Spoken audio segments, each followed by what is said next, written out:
houve um momento de comoção na cidade, muita preocupação, muito sentimento e também muito ódio, porque as pessoas ficaram apavoradas e vendo chegarem os náufragos, os feridos, os mortos.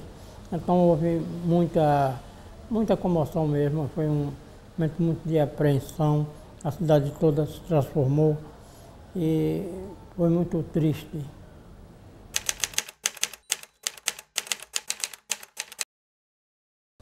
Morreram umas 700 e tantas pessoas nos navios torpedeados no Baipendi, no Aníbal Benévolo, no Araraquara, no Arara. Então morreram mais de 700 pessoas.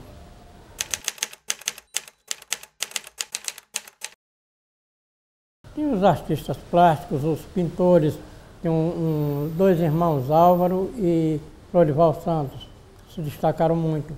E artistas de cantores, locutores, porque só tinha uma rádio, que era a Rádio Difusora, a Rádio APRP. Então, estava começando os programas de auditório, os programas de telenovela que eles começaram a fazer também. E tem os cantores que eram João Melo, o João Lopes, o Dão, a Guaraci Leite França, que foi a primeira cantora do Sergipe, tinha Manuel Aragão, e os músicos Carnera, João de Dó, Pinduca. Então estavam começando com muitos artistas assim de rádio. Com o perigo iminente de um bombardeio aéreo, que a cidade estava muito preocupada com isso, então criou-se a defesa civil, e ela tratou de fazer um departamento de defesa antiaérea. E estava programado para de noite, à noite, a partir das 7 horas, 6 horas, 7 horas, apagavam-se as luzes da cidade. Os postes, as lâmpadas dos postes foram pintadas de preto, onde a lâmpada em cima, a metade da pessoa só refletia para baixo. As casas, as pessoas usavam panos ou papéis pretos ou azuis escuros nas janelas.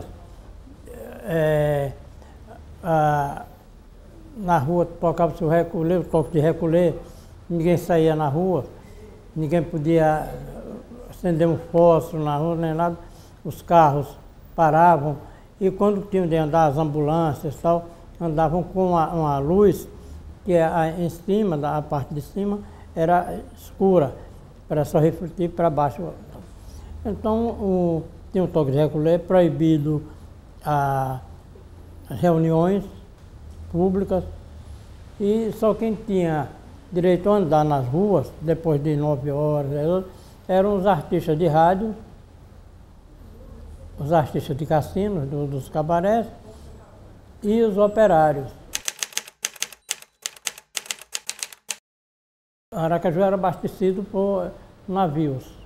Então, naquele tempo, quando torpedearam os navios brasileiros, então ficou muito difícil o meio de comunicação. Tínhamos da leste pelo Estrada de Ferro, que era de Salvador até Aracaju. Mas o material, os produtos que vinham do sul do país ficaram escassos. Então houve o racionamento, como também houve o racionamento de gasolina, que poucos carros, os carros particulares, foram proibidos de andar, andavam uma vez na semana. Tal. Houve também uma limitação. E passaram a usar o gasogênio. Alguns carros só podiam funcionar com gasogênio, que era um tubo, como hoje tem esses gás, o carro a gás, tem um gasogênio que ficava na parte exterior do carro. Eles argolavam tal, e funcionava a gasogênio. Os principais, o Sergipe e o Cotinguiba, os dois times centenários hoje. E tinha palestra, o Olímpico, que era os atletas do Olímpico, a maior parte eram do Exército Brasileiro. No interior tinha o Passagem, tinha o Riachuelo, Estância tinha o Santa Cruz, o Estanciano, eram esses times que tinham aqui.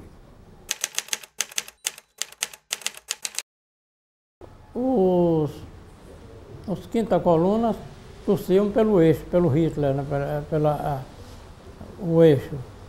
E os democratas, que o Brasil entrou na guerra com os Estados Unidos e Inglaterra, então eles torciam pelo Roosevelt, né?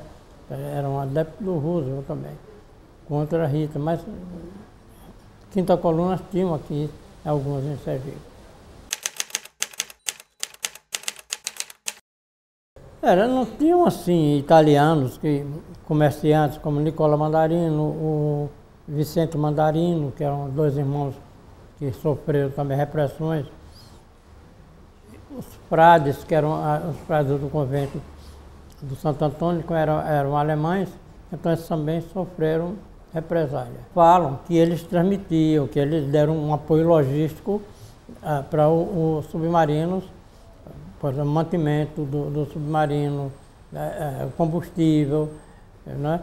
Então falavam que eles ajudavam, que tinham rádios transmissores, e diziam até que no Cinema São Francisco, que era explorado pelos frades de Santo Antônio, que lá quando terminava a sessão de cinematográfica, eles abriam a janela e arriavam a tela e focalizavam o projetor para a barra, a entrada da barra, para dar sinais luminosos do Morse, sabe?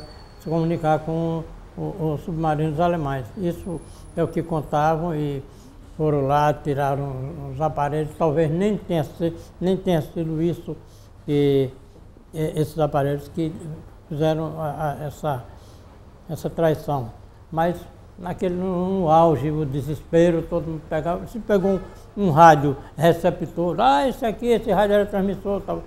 Não foi como também na casa de Nicola Mandarino, que foi toda depredada, a casa acabou-se, tiraram tudo e eles fugiram pela rua de Santa Luzia e quebraram a casa deles todinha em busca de aparelhos, transmissores e tal. Disseram que ainda encontraram, mas ninguém não foi mostrado ao público. O brasileiro ficou ao lado de Stalin porque a Rússia estava com os aliados, estava com a Inglaterra, com a América do Norte e com o Brasil. Era a turma dos aliados. E Hitler era o opositor, e todo mundo estava com ódio de Hitler pelos bombardeios, os torpedeamentos dos navios. Então só os quinta colunas que estavam com Hitler, mas a maior parte do sergipano, quase a totalidade, estava com o Stalin. Com muita euforia. O Repórter Estro, que era o principal jornal de rádio brasileiro, o Repórter Estro sempre dava notícias em edição extraordinária, que vai ser assinado um armistício e tal, então toda a expectativa era grande. E uma tarde eu mesmo estava com um rádio ligado, um rádio Capelinha, e aí eu vi a notícia. Quando eu vi a notícia, aí na mesma hora que a notícia saiu pelo rádio, eu vi foi alvoroço na rua, povo gritando na rua, aí eu saí, me incorporei à multidão, aí veio um carro de propaganda Guarani, que era o único carro de propaganda que tinha em Aracaju, com o seu Augusto Luiz, que era o empresário e era o dono desse carro, sentado no paralama, fazendo V da Vitória, gritando, a guerra terminou. Então foi uma festa muito bonita, muito boa. Depois teve o Carnaval da Vitória e aí voltou a paz no mundo. Olha, eu começando aqui no Palácio, o interventor Mainar Gomes, no dia 15 de agosto de 42, quando soubemos do torpedeamento, ele fez um pronunciamento e deu a notícia aqui da sacada do Palácio, a notícia oficial dos torpedeamentos. Então a multidão toda veio aqui para a praça e ouviu emocionada, ele pedindo calma, muita calma aos sergipanos e tal, mas o povo estava tão irritado, tão alterado, que saiu daqui e foi para a casa do Nicola, quebrar a casa do Nicola, que era um líder, um italiano, um fascista. Então foi um grande alvoroço. E o clima aí ficou muito tenso, muito apavorante, todo mundo tinha medo de um bombardeio, e o clima ficou horrível.